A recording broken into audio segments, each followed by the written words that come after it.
Yes, it is a privilege to be here on this beautiful day and with such a collection of great minds. I think the reason why we are here is because we care. And a huge issue that we care about is the nuclear. And it's the advent of 80 years of American forces dropping bombs on Hiroshima, 80 years next Wednesday, that has in some way precipitated indeed. So the panel title is Nuclear Matters exclamation mark. And that's a very necessary exclamation mark because nuclear still matters hugely today. And in terms of threats to humankind and everything on this planet, nuclear bombing is surely a huge concern. 80 years after Hiroshima and Nagasaki nuclear attacks, which our three speakers will discuss. Our speakers are Marianne Hanson, Donna and Sheila Babuata. First, I'd like to introduce Marianne Hanson. Marianne here? Oh, yeah, sorry. Yes, of course. Marianne has 24 years experience teaching at UQ and before that experience at Oxford University. Marianne is now co-chair of ICAN, the International Campaign Against Nuclear Weapons. Thank you, Marianne.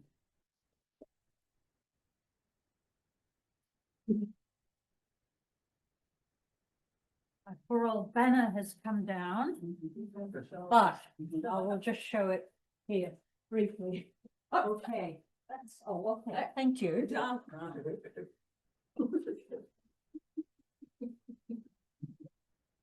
All right, thank you very much, everybody, and thank you for the introduction. I would certainly like to pay my respects to the Indigenous people of this land and to honour their struggles and to acknowledge the harm that has been done to Indigenous people, in particular within the context of nuclear weapons.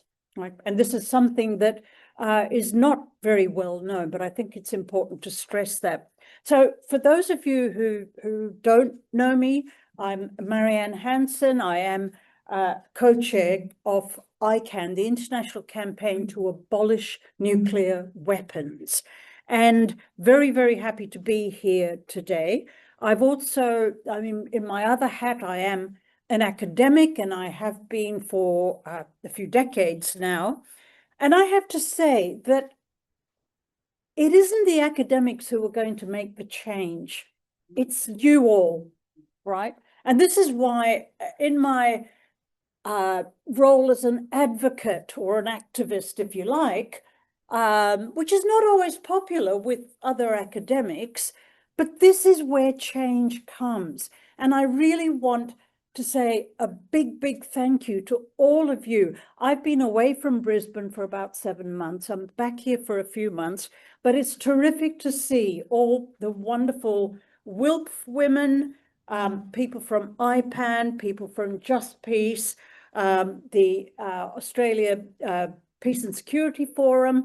And without all of you and, you know, the work that people like Rima is doing, we will not get change. So keep up the pressure, please. I'm going to start off by mentioning two stories, if I may. And this is in the context of the 80th anniversary of the Hiroshima and Nagasaki bombings. The first story is told to us by a young mother who was giving her small child, a little girl of about 2-3 years old, breakfast.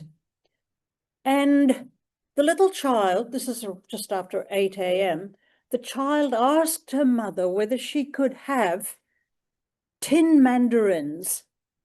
Okay, this was a treat. In wartime Japan, things like this, of course, were quite expensive. But the mother said to her, no, that's for, you know, a special occasion. Well, 15 minutes later, the bomb was dropped. This is the 6th of August, 1945. That child died immediately. The mother, deeply, deeply injured, did survive. And she has said that to her dying day, she regrets not giving her daughter those tinned mandarins, knowing that those would be the last few minutes of her life. Now, fast forward 80 years, and we heard the reports from a US mercenary soldier of a little boy who'd walked, I think, 8 kilometers barefooted to try to get some food. When he was given a small amount of rice and lentils, he was so full of thanks that he kissed the hand of the mercenary soldier who gave that to him, who had a heart, I should say. You probably know this. Within a few minutes of that, he was shot dead by IOF soldiers. Right? This is the reality that we are facing. Now, what connects these stories?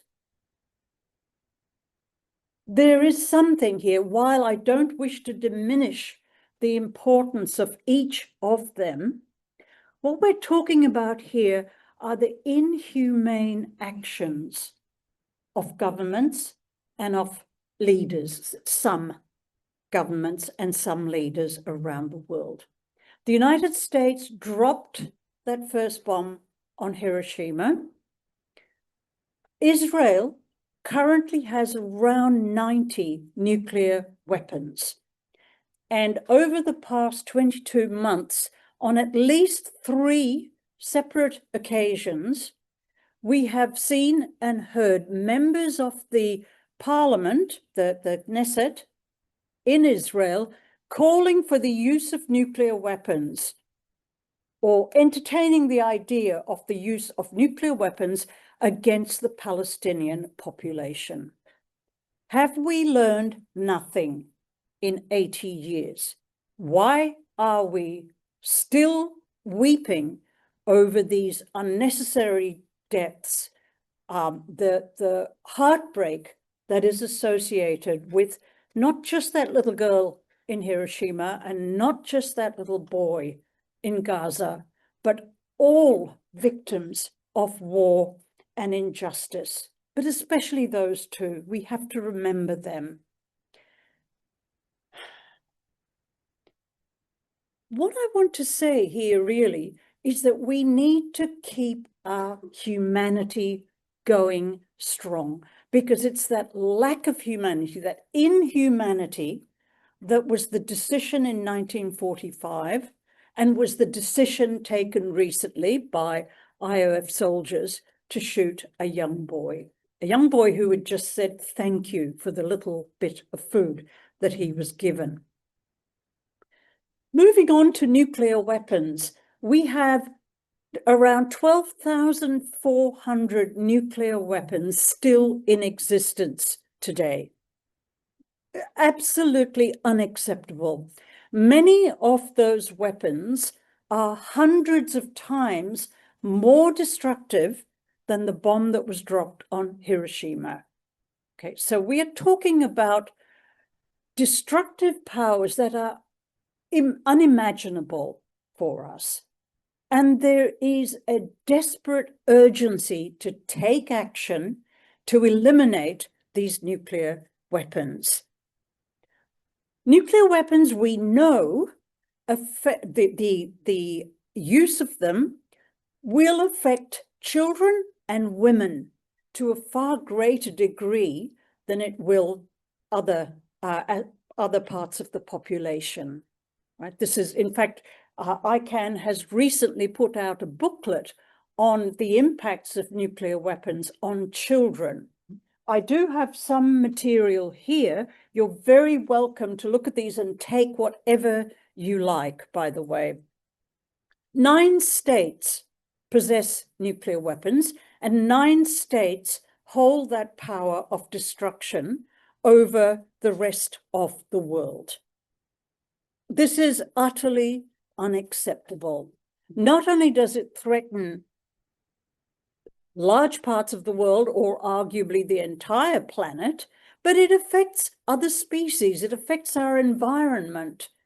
It has profound implications for humanity, for any chance at justice, for any chance at righting the wrongs of the world, for any chance of addressing effectively climate change. In fact, nuclear weapons will be catastrophic for the climate.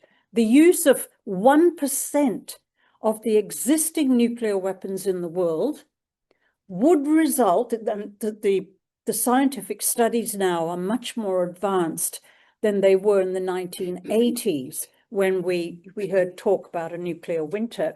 Now it is ascertained fairly, with good science, that even if 1% of stocks were used, not only would we see tens of millions of people die immediately, but we would have a global climate disaster, which would result in the deaths of up to 3 billion people from starvation, right? The impacts on our agricultural systems, not to mention the assault on our humanity.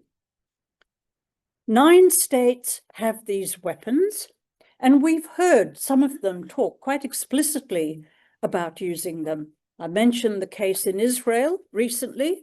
We know that Russia has also made somewhat more veiled threats to use nuclear weapons. But let's be clear, every one of those 9 states threatens to use nuclear weapons. They're not innocent just because they're quiet about it. Their military doctrines promise to use nuclear weapons against their adversary. But in reality, it would be against all of us, right? It would be against the entire world. Now, many of us have been deeply concerned about this since 1945, and I've certainly been active in this field since 1976. Because of the frustration at the very slow pace of the elimination of nuclear weapons, in 2007, a small group of people got together in Melbourne, and they formed the International Campaign to Abolish Nuclear Weapons, ICAN. Their strategy was based on the same kinds of campaigns that were developed to ban landmines and cluster munitions. And again, it was the activists, it was the doctors, the nurses, the people in the field, right, who saw that there had to be some action taken. ICAN then formed in 2007 with Malcolm Fraser as our patron, grew, spread to over 100 countries, and we campaigned for a legal prohibition of nuclear weapons. Because unlike the other kinds of weapons of mass destruction, chemical weapons and biological weapons, nuclear weapons had not been banned. And we know why. It's because all 5 members of the Security Council, who coincidentally are also nuclear weapon states, but that's not why they are on the Security Council, right? But all 5 members would veto any attempt to ban nuclear weapons. Well, what the world decided then was, we're going to go ahead and ban them anyway.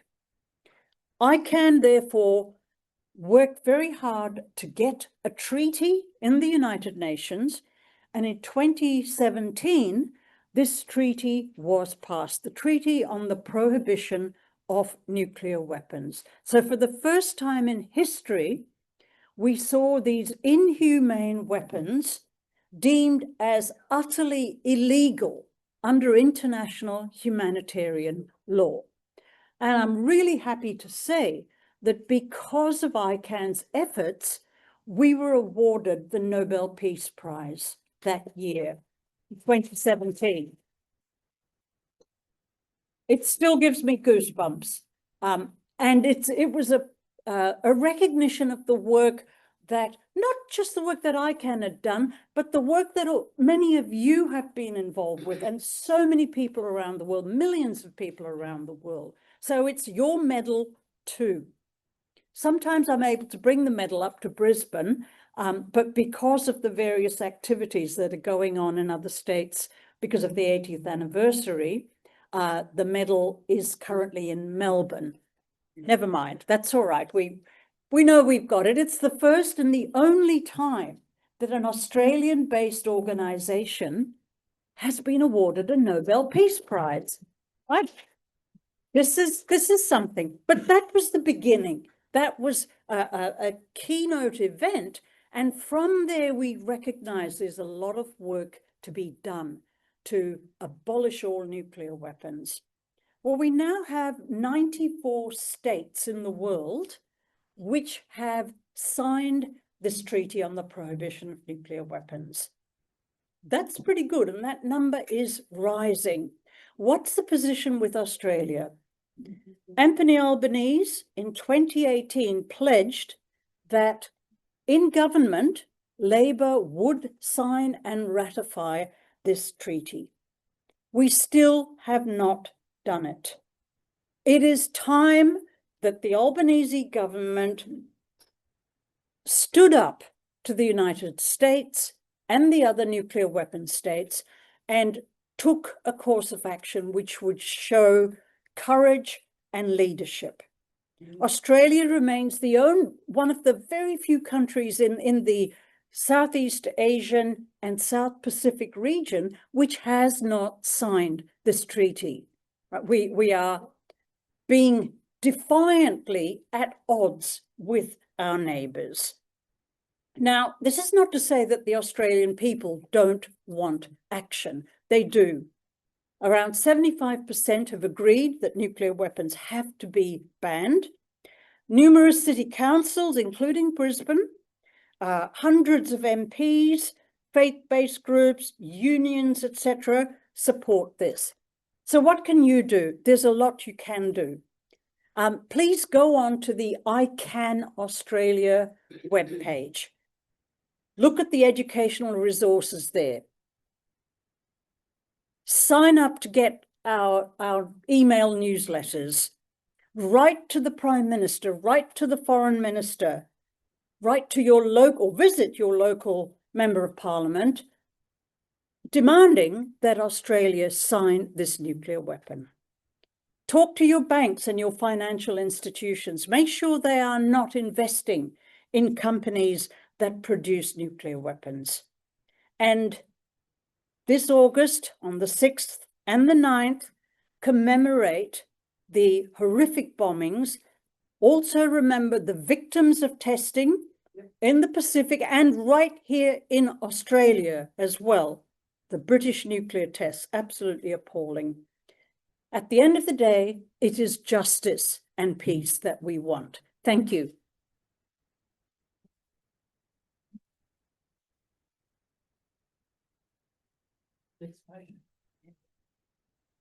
We suggested we hold it up in front of the camera and we did. Sorry, can we do it? It goes. Yes. Does that work? Yeah. There we are. And that was that's the medal back in Barbara. When was that? 2018? 22. Here we go with Uncle Bob Anderson. Thank you. Thank you. So it has been to Brisbane. Thank you very much, Marianne, for giving us such an insightful, inspiring, encouraging talk on matters nuclear. It's been really useful to hear your anecdotes that humanize the impacts of nuclear. It's wonderful to hear the hope that you give us through examples of action that we can take. Our next speaker with more constructive information and insight is Donna Weeks, Professor Emeritus from Musashino University in Tokyo and now back in Australia with us and writing furiously. Thank you, Donna.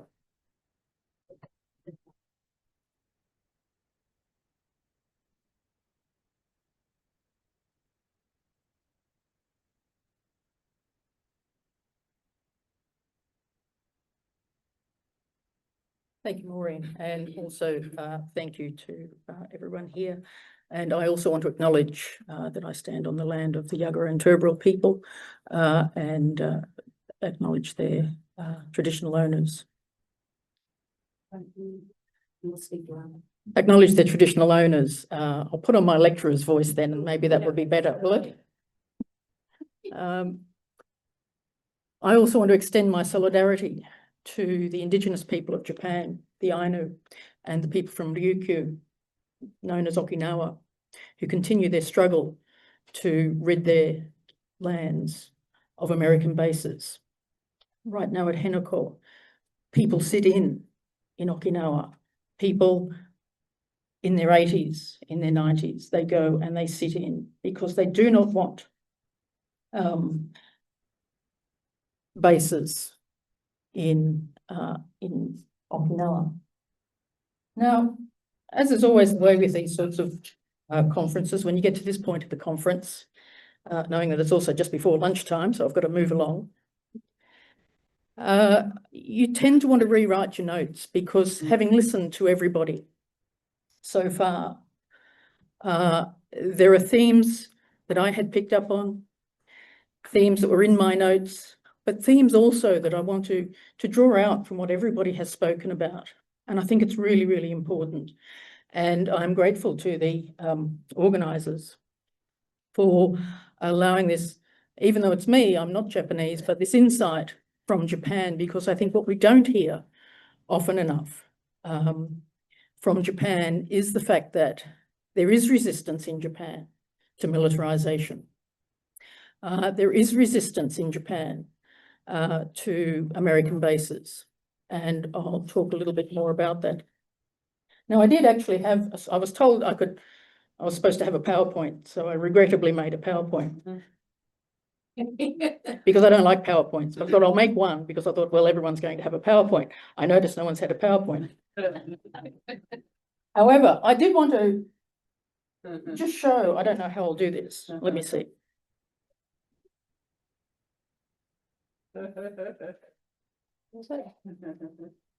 No, it's nice. Oh, yep. See how it goes. It's mainly because, sorry, I'll get back to the microphone. I'll use my lecturer's voice, but it's, yes, I know it is because it's often the case. Anyway, C goes up to 2065, and there's a reason for that. And the picture there is a detail from the Maruki galleries, or the Maruki's Hiroshima panels, where I was last week. And to me, it's one of the most significant images from their panels. There are 8 panels, very large panels, that show the Maruki's impressions of Hiroshima just after the bombing. It's available online. I would recommend people go and see it. But that would have been just my one PowerPoint.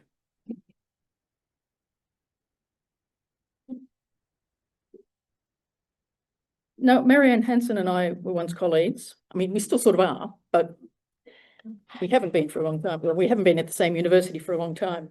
And we didn't plan what we were going to talk about. But the slide there, as I said, was the Maruki panels. The dates, for me, are a nod to Hannah Arendt, a philosopher whose work I spend a lot of time reading. I was up this morning at 3 o'clock in a virtual reading group that comes out of New York. I do that every Saturday morning because it's important, and her work is important. For me, one of her most important works is her book Between Past and Future, which is a series of think pieces. She wants us to think and think about what we can do. And those dates I had on that slide, 1945, 1985, 2025, and 2065. 40-year leaps, admittedly, and I'll get to why. We are somewhere between past and future. Past 1945, future 2065. Now, I'm not going to be around then, but that shouldn't matter. Our descendants will be, our children will be, Our children will be adults and so on. We have to think about that. Now let me set the scene with a picture book by Maruki Toshi. It's a children's book. What is that going to show? All right, Hiroshima no Pika. And as I said, Marianne and I didn't plan this, but in fact, the story I want to start with is very similar. So this is a fairly typical story that you hear of the day. Now, I'm going to read it in Japanese because it's in Japanese, because I want to acknowledge also what Japanese people are thinking about, particularly at this moment. その朝、広島の空はからりと晴れて、真夏の太陽はギラギラ照り始めていました。広島の7つの川は静かに流れ、賃々電車がゆっくり走ってみました。That morning, the sky over Hiroshima was very bright, just starting to brighten up. The sun of the very hot summer, the middle of summer, was beginning to really sparkle. The 7 rivers of Hiroshima were just flowing quietly. The trams were running quite slowly. Tinkerbell says to on the page. Mi-chan, this is about a 7-year-old Mi-chan. Mi-chan はお父さんとお母さんと一緒に朝ごはんを食べていました。ご飯の色は桃色です。昨日、田舎の親類からもらってきたさつまいもでした。わあ、うまい。お腹の空いているみーちゃんは嬉しそうに頬張りました。みーちゃんは7歳でした。うまいの、お父さんも言いました。Mi-chan, her father, and her mother were sitting there eating breakfast together. The colour of the rice was peach colour, momoiro. They had received, just yesterday, some sweet potatoes from relatives in the country. Mi-chan thought it was delicious. Wow, umai, it's delicious.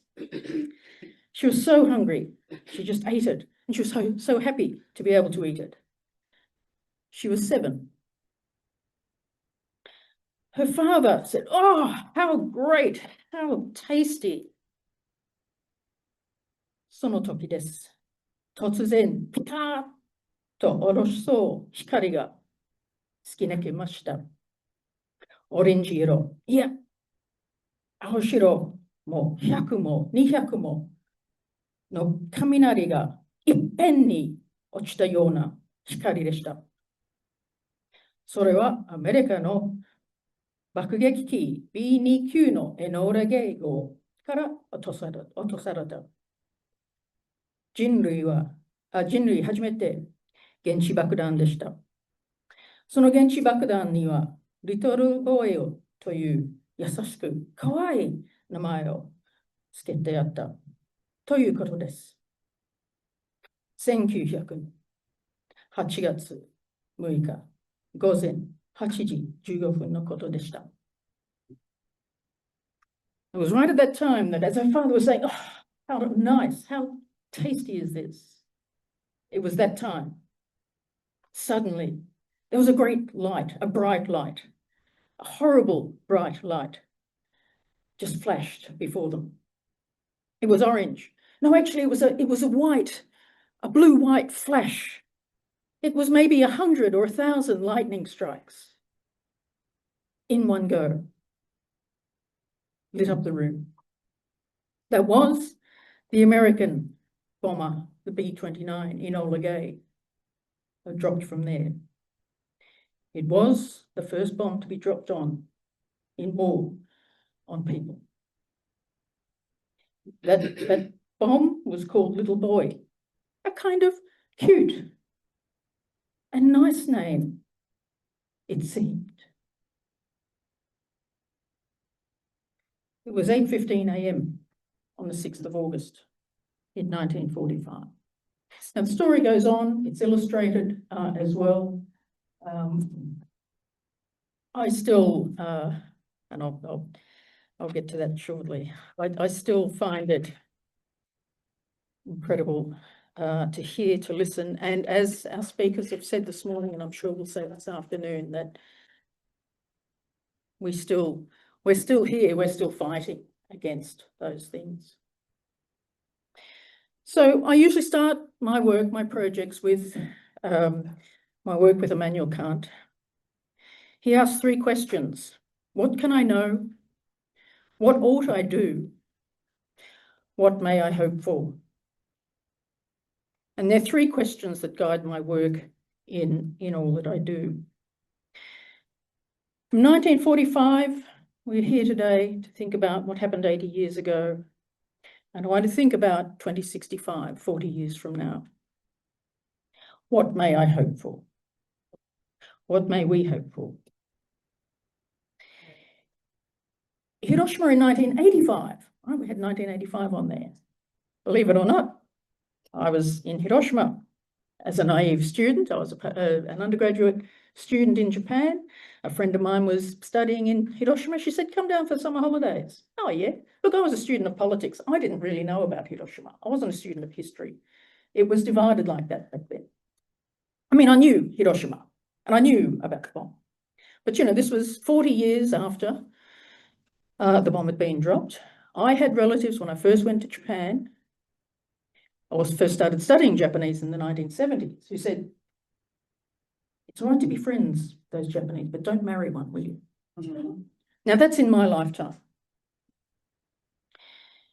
I think it's still there. Speaking of racism, it's in so many levels. I was a naive student. I was studying the factions of Japanese political parties. I don't know why, I just thought it was more interesting than economics. I went to the Peace Museum. This friend of mine, who was an Australian who was studying Hiroshima, said, oh, look, let's go to the Peace Park. Let's go to the Peace Museum. Oh, yeah, okay. I guess, since I'm here. I can say it changed my interest in factional politics to the much bigger picture. What changed? I walked into the Peace Museum. The first exhibit I saw was, you may have seen this now. See, back in 1985, we didn't have the internet, so you actually had to go to places to see these things. There was a set of stone stairs which belonged to the bank. There was a kind of a shadow. Oh, that's interesting. What's this? And I read what was on there. It was all that remained of a man who was sitting on those stairs, having his morning cigarette. That's all that remained of him, was this shadow. And you walk through, and they've renovated the Peace Museum several times, but I walked through and I could feel myself feeling so stupid, that I felt so ignorant about what had happened. And someone said to me, oh yeah, but you know, they put the kids' uniforms in there. They put the kids' lunchboxes in there. They want to make you emotional about it. Does that ring any bells with what's going on at the moment in the Middle East? They want you to feel like that. It's not really what it was like. Oh, really? Tell that to 7-year-old me, Chan. It's dramatic. If ever you have the opportunity to go to Hiroshima, to Nagasaki, I ask you to go there and to the whole Peace Park. And a friend of mine who lives in Hiroshima now and does tours around Hiroshima was telling me she gets a lot of people from overseas. She takes them around the park. It's a big area. She had some Americans recently say to her, well, lucky they dropped the bomb on the park.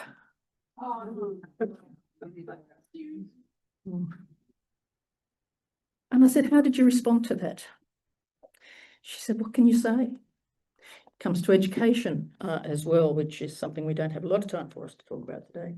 As I said, I'm going to have to skip over my notes because everyone has said everything that I was going to say, really. But to me, the reason why that particular Maruki image of, I think they're the brothers and sisters consoling each other after the bomb. But it's that image of security that when we talk about security, it's about caring for each other. It's not about building a defence industry. Our first step for caring, if you think about it, the first ideas of caring from securitas, from the Latin, is the image of the mother and child. It's the image of us protecting each other. That's what security should be. And it took Ogata Sadako, who was again another philosopher that a political scientist I read of in undergraduate, and later she became the Commissioner for Human Rights, Refugees, sorry, at the UN, who came up with human security. Now, security should mean caring for us, but we've had to redefine security, turn it around, talk about centering it on the humans. And so that's where I've taken my work to. And in 2016, after I returned to Tokyo after a long absence and took up a position at Musashino University. And one of the things they said to me at the interview was, oh, I want you to teach Japanese politics. Oh, and peace studies. I said, peace studies? Yeah, okay. I've taught international security. They said, yeah, we mean that, but from a peace perspective. And it was such an important moment for me that I did that it's about flipping the narrative. We start from peace studies and work towards security. We don't start at security and aim for peace. Let's flip that narrative, and I think that's what a lot of us can do here. I'm on my way. Now, a lot of our speakers this morning have talked about something I wanted to bring up as well. In Japan, I'm currently doing a study on the idea of min-I, M-I-N-I, I guess you would say. Basically, the will of the people. Why do leaders ignore the will of the people? And we've had that come up time and again. Just after I arrived in Japan, May 2016, President Obama visited Hiroshima, a detour from the G7 that was held. He was taken there by who was the then foreign minister, who was to become prime minister. It was said that Kishida, being from Hiroshima, managed to persuade Obama to go. Now, my students and I watched Obama's speech in Hiroshima. Oh, it's terrible. Oh, I've been through the Peace Museum. Oh, I've folded cranes. Oh, I've written a message. And I said to my students, if there's anyone who can stop the nuclear disaster that's coming upon us, there's the man. What did he do? He left the folded cranes in the Hiroshima Peace Museum and walked off. In 2023, there was another G7. This time, Kishida was Prime Minister. Prime Minister Kishida has written a book about a nuclear-free world. He sort of talks about, I'm from Hiroshima. We should be able to do this. We should be able to sign the treaty. Japan hasn't signed the treaty. He took all those leaders from the G7, not just Obama this time, but all the leaders to the Peace Museum. And again, the symbolism and the disappointment. This is something that we, as activists in this era, I can call myself an activist now that I'm no longer an actual lecturer, and the disappointment and what we keep working towards. And it's that gap between what those leaders are doing and what we, the people, all around the Pacific, around Asia, want to see happen. And that's the work that I'm looking at. There's a Kujo no Kai in Japan where we can help the Japanese activists. They want to preserve Article 9 of the Constitution, which says Japan shall forever maintain a peaceful approach. It will not have weapons. It will not have military. It will not have forces that Australian governments over the last 10 years have enabled with that sort of cooperation. Those people meet like we do. They have their conferences. They meet every 9th of the month at the local train stations to have people acknowledge and sign petitions and so on. To 2025, 80 years on, last Sunday, I was at Sophia University in Tokyo for the conference of the Nobel Peace Prize conference in Tokyo, because last year, after ICAN, last year, the Hidankyo, the survivors, the hibakusha of the nuclear, of the atomic bomb, were awarded the Peace Prize. and this was there. The head of the committee there at the moment did come out and say, we have to hear these voices, that honestly, to hear the voices of the survivors, the hibakusha. We had, the two of them were there, they were talking. To hear their voices is incredibly important. Setsuko Thurlow, who I know is very much involved with ICAN as well, a Japanese woman, or now Canadian, who has been a strong advocate. What they say is we're all in our 80s and 90s. We need you to carry on our voices. Now, one slightly disturbing thing that I found, which will be for discussion somewhere else, is that one of the Norwegian members of the Peace Committee last week quoted the dead leader of a Japanese cult. And I was disturbed to find out that the Nobel Peace Prize Committee has involved itself with Soka Gakkai. Yes, I know, I'm going to, I'm almost there. This is instead of having my PowerPoint ready. And so, as I said, that's a disturbing development, which I will leave for another time. The voices of Tanaka and Kodama, the two representatives of Kodama, and the voices who want their many stories heard. In just a few days, the 80th anniversary, the dignitaries gather in Hiroshima and Nagasaki every year a ritual. We really have to, it is up to us, I think, to really make sure that in another 40 years, that hopefully we will talk about there are no more nuclear weapons.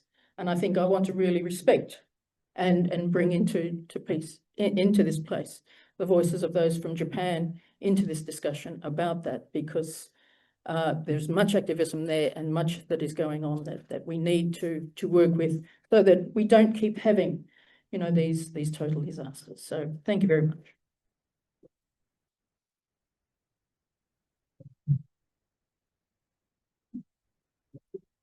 Many thanks, Donna. We on? Jennifer's just got to manage the IT for the Okay. online. Okay, thank you, Donna, for your outpouring of insight and historical and contemporary knowledge and inspiration. We desperately need it, and we need it to seep into our minds and our hearts. Our third speaker, are we ready? Oh, I'm just unpinning us, okay. and then we're going to pin our speaker. Sorry, I was trying to be inconspicuous, but I completely failed. Who's this third? This is Sheila Babuata. Okay. Yeah, it doesn't seem to transfer, but that's okay. We'll do this here.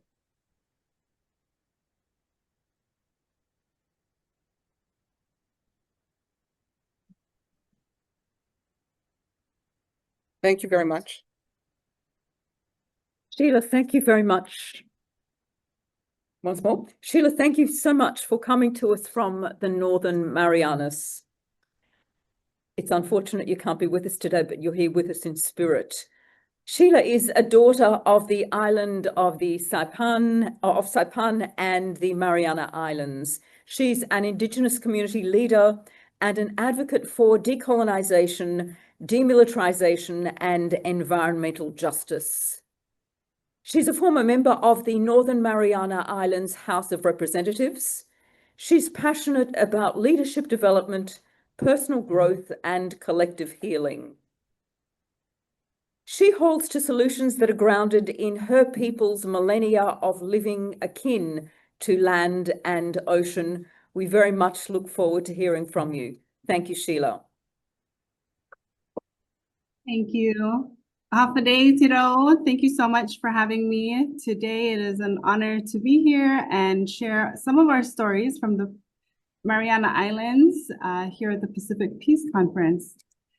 And so I will go ahead and just get started. And so we in the Commonwealth of the Northern Mariana Islands, we are a U.S. territory. We have two indigenous groups, the Chamorros and the Carolinians are officially recognized as the indigenous peoples of our home.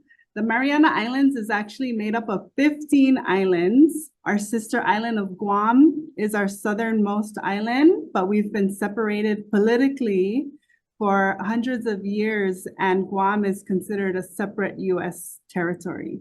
And so I was born on the island of Saipan, born and raised. I am a recovering politician. I am an activist.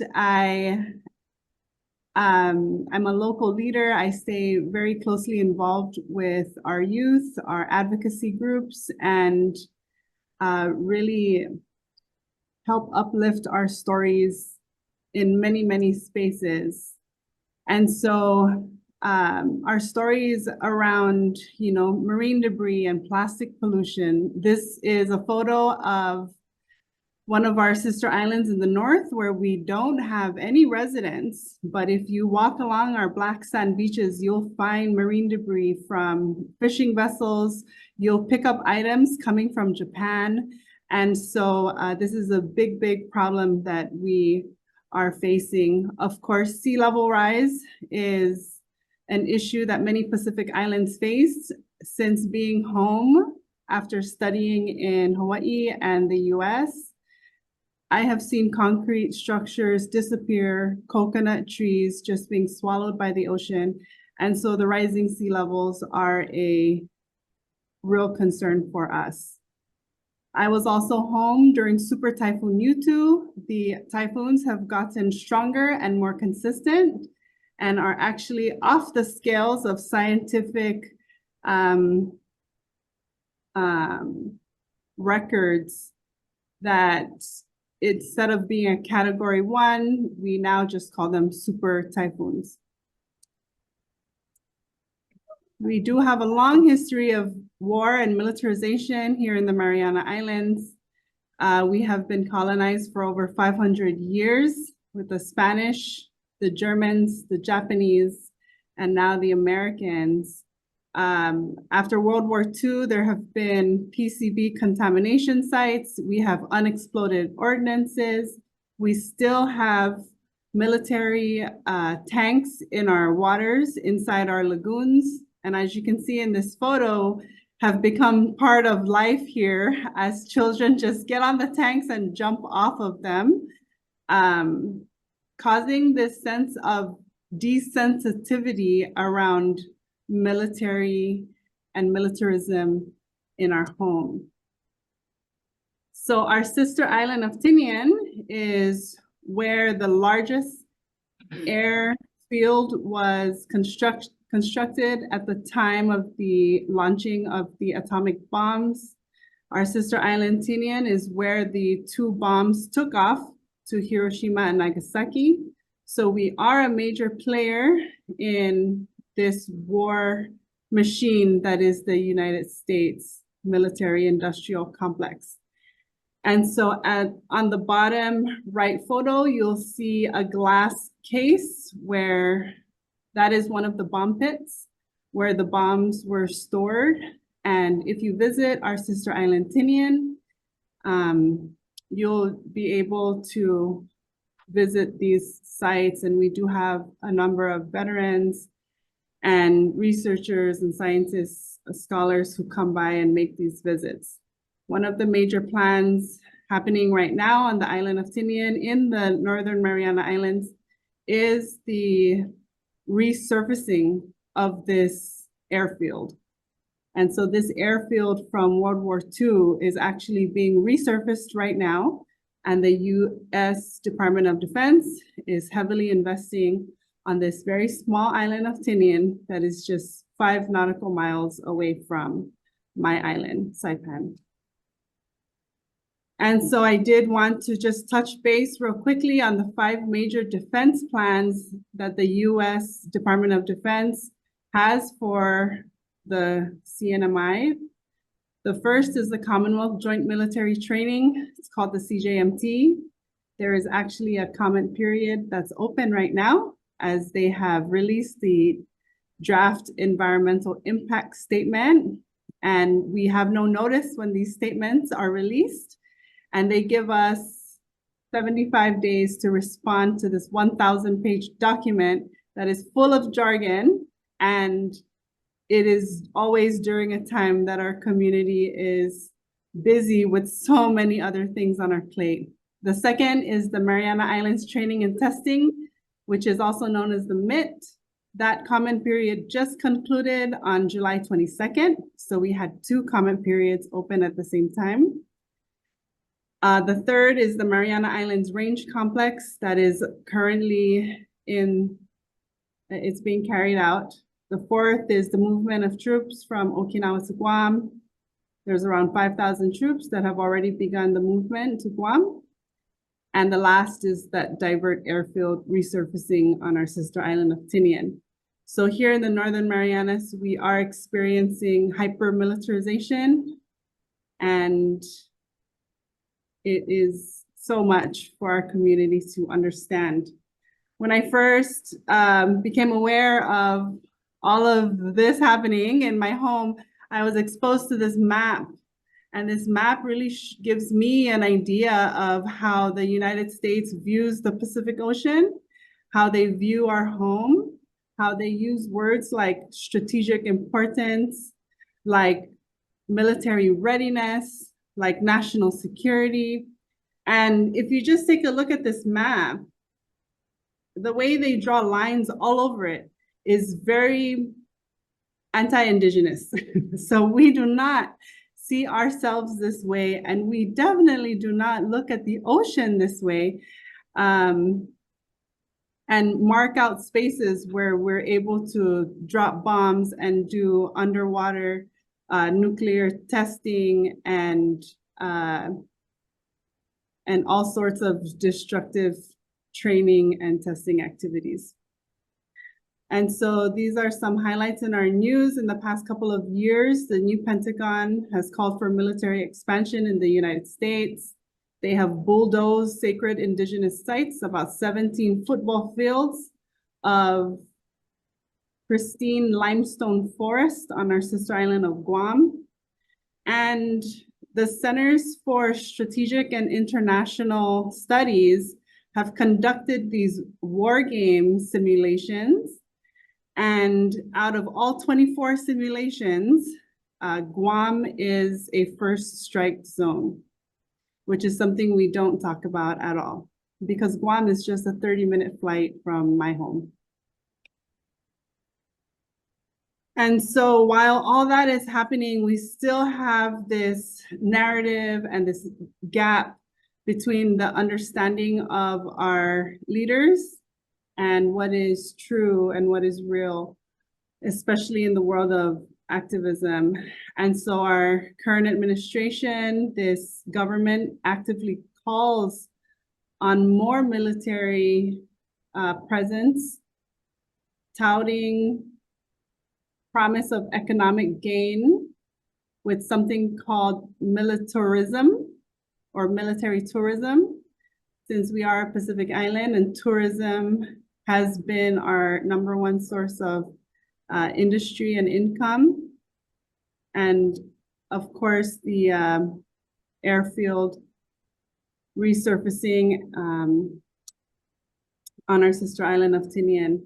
We've also it's actually still happening right now, the Resolute Force Pacific, or what's called REFORPAC, is the largest Air Force training that is happening right now with over 500 military personnel. These are some photos of the type of aircrafts that are currently flying in our airspace. Here's a photo of all the troops that just like bombard our airports and our communities. And this is a flyer that was actually released called Saipan Community Day, which is another narrative to desensitize our community around our role in international wars, giving the community an opportunity to go and visit these war crafts that drop bombs and actually kill people around the world. And so with all that, we always ask, like, what should we do? How can we address this? And so as a co-founder of our Commonwealth 670, we focus on educating and raising awareness about militarization in the CNMI. We publish opinions in the newspaper and activate on the ground. We ask the community questions like, is this sustainable? And of course, bring up short-term economic gains that pale in comparison to long-term sustainability of our islands and our people. These are the recent protests that happen and resistance on the ground happening at common periods or community meetings that are held by the Department of Defense. In a small community like ours, resistance is not common. And this type of putting your face on the line and your family's name on the line is not so common. And so a part of my journey has been being part of the Obama Foundation leaders. I got to ask President Obama a question at an event when we convened in Malaysia, and I asked him about the military's presence in the Pacific. And he answered a very thoughtful question that I have kept with me along this journey. And he shared that when facing large institutions that feel so powerful, we want to raise awareness, we want to gather allies and unify voices. And so that's really been a mission of ours. So we have advocated in all spaces, like at the United Nations COP, in Scotland, and here in Egypt. We bring this topic of militarization to all the spaces. We share how it has impacted our oceans, how it will continue to impact our oceans. We are gathering allies with other indigenous peoples around the Pacific, which is one of my favorite places to advocate, because in the Pacific, we just understand. People just already get it around the nuclear testing, around plastic pollution, around colonization, self-determination, and it really does feel like the movement is growing. But even with all the advocacy that happens, it's really here at home where the advocacy is most meaningful, where the conversations must happen and the movement must grow here at home. And so we stay connected with youth organizations, we gather youth, we talk about militarization, we talk about stories that they hear in their homes about World War II. We host Japanese scholars and researchers from Meisei University or Hiroshima Peace Museum, and we continue to gather allies and build relationships. And of course, we talk about our political status with the United States. We host forums to plant seeds around self-determination, because as American citizens who do not vote for US president, we do not have a vote in US Congress, and we have one of the highest per capita of enlisted servicemen and women in the US military as a US territory. It is a very complex issue to talk about when people in your family are currently serving in the US military, or when the US military is seen as a way out or a way to advance your education. And part of that work that's so special here at home is to focus a lot on our cultural values and ways that we can deepen our connections to our roots and traditional values that are so peaceful, that are so diplomatic, that are so deeply intertwined and intimately connected to our land and our ocean, where we still practice canoe building, traditional seafaring, and we have traditional grandmaster navigators and canoe carvers who are here with us today, passing on this traditional knowledge. And I think as this decolonization journey has been so personal for me, it has really allowed me to view my home in a very different way, a home that is not a strategic location for the United States, but a place that is safe and that is special and is worth protecting. And so this is a quote that I love to end with. It is by Wainona LaDuke, another Indigenous leader in the US. And she often says, let us be the ancestors our descendants will thank. Sizos Masi, Saina Maasi, enjoy your lunch.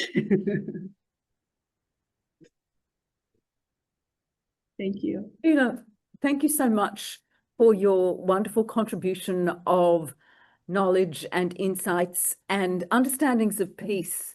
Thank you. I think we're feeling it here. Yeah? Thank you. Unfortunately, we won't have time for overall Q&A with each other, and in fact, people who are here can speak with Marianne and Donna over lunch. But while we have you with us, Sheila, I wonder if there are questions while we have Sheila that anyone would like to offer, raise. Any questions of Sheila while we have her here? Yeah. But to know how. Hello, India. Hello. You'll have to go to the laptop. Go to the laptop at all. Right. Hello, Sheila. It's Zol here from Australia, friend of Charlang Palausius. Could you pass my deepest, deepest, deepest love to her? Oh, Thank I will. You're Thank right. you. Auntie Yeah. Chailang Palacios is a former nun in our community, and she is a dear, dear advocate. She's one of our elders that we're so, so grateful, who's still around. And I think that's one thing around health, militarization, climate change, and sustainability that we don't often talk about is how we lose our elders so, so soon. We lose them in their 60s and their 50s, and we don't get to hear the stories. We don't get to hear the advocacy, techniques or strategies, but Auntie Chailang continues to advocate and stay in good health and such a peaceful energy. And I think that really contributes to a strong movement is when we really care for ourselves and our elders. And so I will definitely pass along your message. Thank you so much. She's going to be so happy to hear from you. Thank you. And tell her, please, that I'm really happy she's still going strong. Mhm. And remind her of being at Greenham Common. Thank you. Thank you. And we have a contribution from the chat. Thank you. Thanks, Maureen. And thank you, Sheila, for your wonderful presentation. I just wanted to read a long chat here, which I thought was worth sharing with everybody while we're all together. Do you mind holding this so I can scroll? Yeah. Sorry, I can't do it. I can't do many things at once. This came from Satoka Oka Norishimatsu. I'm sure I'm not saying that right. Where is it? Yeah. It's Satoko Oka Norimatsu. Thank you, Maureen. And it says here, Satoko says here, sorry. I'm a Japanese national who lives in Canada. I worked with atomic bomb survivors in the last 2 decades. I appreciate Professor Donna's heartfelt presentation. Allow me to add that about 10% of atomic bomb survivors were Koreans. So were of the 100,000 or more victims of the Tokyo air raid of March 10, 1945. Korean victims were discriminated. Their access to medical care was even more scarce than for Japanese victims, and many suffered poverty even worse than Japanese victims. Hiroshima and Nagasaki were the war capitals of Imperial Japan with military headquarters and weapon factories. Many in China and Korea and other countries victimized are concerned that, I didn't read all this properly, but anyway, concerned that, sorry? Yeah, sorry, I'm reading all this. It just says here, in order to disseminate nuclear weapon abolition, am I saying that right? Messages to these countries, we must consider these sentiments of all victimized countries. Thanks. Thank you. To our 3 presenters, Sheila, Marianne and Donna, thank you so much for sharing your insights and wisdom and your inspiration to take action now and talk with each other while we're still together. Thank you. I think it's time for lunch, but before that too, really important notice. You may have received this one from Ross, an exhibition at the QCU, the Council of Unions building, next week on 80 Years of Resistance. The opening event for that will be at 10 a.m. on Tuesday next week. You are very welcome to join us. Also importantly, next week, in recognition of commemoration of the nuclear bombing, from Monday to Thursday, there will be an exhibition at St. Stephen's Cathedral in the